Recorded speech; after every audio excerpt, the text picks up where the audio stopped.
Hey traders from around the world, how are you doing? This is Jerremy Alexander Newsome with Real Life Trading, and it is indeed Wednesday, July 22nd. So I figured I would talk about Apple. Since you guys are all wanting to talk about Apple, we can talk about Apple. Apple first, why not? Apple a day keeps the doctor away. The gap today really not as scary as a lot of people thought it would be. I personally did not think it would be scary at all. I actually thought we'd get down a little bit lower. I was really kind of hoping to get down to about 119 and buy off 119.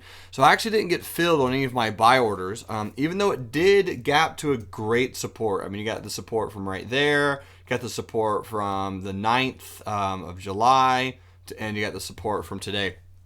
So realistically, I guess this is the only option that we really have. If Apple opens between 119 and 134, I'll be likely considering another iron condor.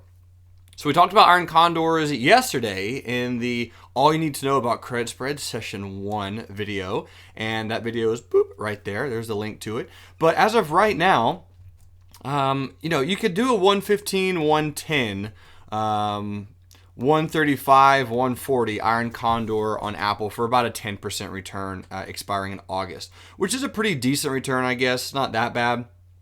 It's fair to Midland, if you will. But my expectations on Apple really are a little bit of a trade up. This is option one, is it rolls over and then I'll buy it. That's choice number one for me. But I kind of think this is really what's going to happen. We're just going to run up, it's going to trade sideways and then break out. That's actually what I think happens on Apple. I could be totally mistaken, but that's my guess. So if you're looking to play Apple, just be a little slightly bullish to neutral. It is trading sideways, but on a longer term level, it is bullish. So today's candle, today's gap, really not as scary or magnificent as many people thought it would be. I personally didn't think it would be very bearish at all because it was opening, above a really, really good support, and you had your 200 simple moving average just sitting right there helping prop this thing up, 119.94. So I don't know if we'll get down to that level. I'm kind of hoping we do, so I'll wait for this to happen.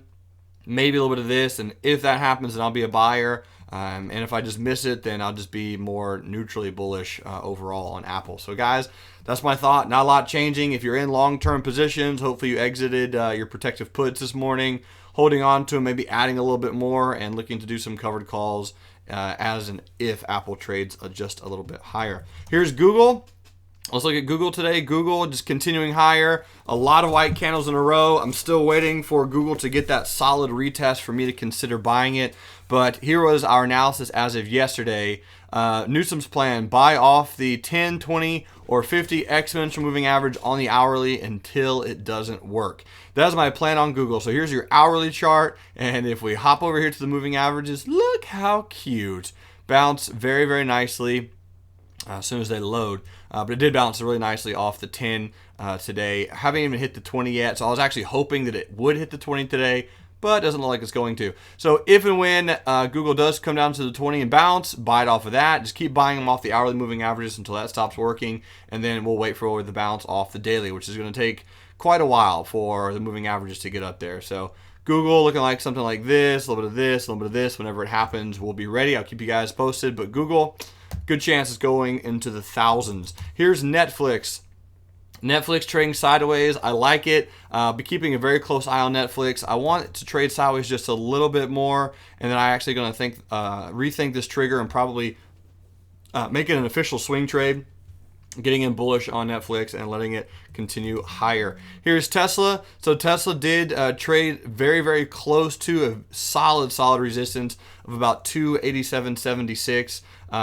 The spreads on Tesla are finished, over, and done with. So at this point, I think Tesla might come down to the 50 exponential, but earnings are right around the corner, and it's exciting that Tesla is in fact making higher lows, kind of relative highs, probably bounce around in here until earnings and then break out one direction or another, and probably, I'm assuming, might break bullish because, guys, the truth is this is the all-time high level on Tesla. So this is a very, very strong resistance where it traded to just 2 days ago. So if we start clearing this all-time high on Tesla, zoom zoom, which I think is actually Mazda's tagline. But anyway, regardless, it's going to be a little bit interesting. Let's go check out Shake Shack. Shake Shack, I did get triggered into Shake Shack the other day, bullish.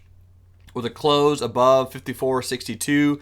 It almost reached target 1 for me today, which is the 100 simple moving average. So the 100 simple moving average is about 61.39. Got very, very close to it, but at this particular point in time, I don't mind a little bit of a retest, kind of just watching what it's doing. Here's COP, ConocoPhillips. We're on a bearish trade on Conoco, very, very close to hitting our bearish target of 55.50. Just really keeping a very close eye on that one. Here's Plains All-American. It's also continuing a little bit lower, also in this particular trade bearish. Here is NRG Energy. NRG. This is one that we might get stopped out on. I'm not really entirely sure, but of the energies, this one is taking its sweet, sweet time to continue a little bit lower. Got a little bit of a pin-up pattern, and it's retesting right now, and just waiting for it to go down, but we got to get stopped out on one of them, one of the energies, I would assume, anyway. Here's Staples, ticker symbol SPLS, and on Staples, we did get triggered in bearish at 1480, and if you're not trading Staples and you want to keep a close eye on this one, I actually am also keeping a close eye on this one. Just broke the 200 simple moving average. You had a nice little stair-step type of pattern right about there. Had a longer term pattern right there that broke out. So we're below the 100 and the 200 simple moving average. Bearish volume is increasing. Here's the exponential moving averages. Exponential moving averages were below them all. So the stop's in a really, really good location. So 1480 by 1542 with the target way down here. Risk to reward is phenomenal on Staples. So if you're going to keep an eye on that one, I also am keeping a very close eye on trading that one bearish. Rovi, this is an incredible gap. Doesn't look like I'm going to get a chance to get triggered in before earnings, which is unfortunate because this is just a perfect gap and go. In every way, every form, it's just glorious. So as of right now, I want to get triggered in on the retest, just did not. And earnings is approaching pretty quickly, so I'm just keeping an eye on Rovi, see what's going on. Just to update you guys on SLV. Silver, really not doing too much. It's still a little bit bearish. Hanging out, got a little bit of a white candle today, but lower volume thus far. We do have a soft support at 14. So my expectations are we do something like this. Let the moving averages come down, probably the 20 exponential, and then roll over. So I'll be taking my stop down probably Friday to approximately 1468, 1460, something like that. Mitigate the risk, and then let the trade possibly roll over a little bit in the next 2 or 3 days.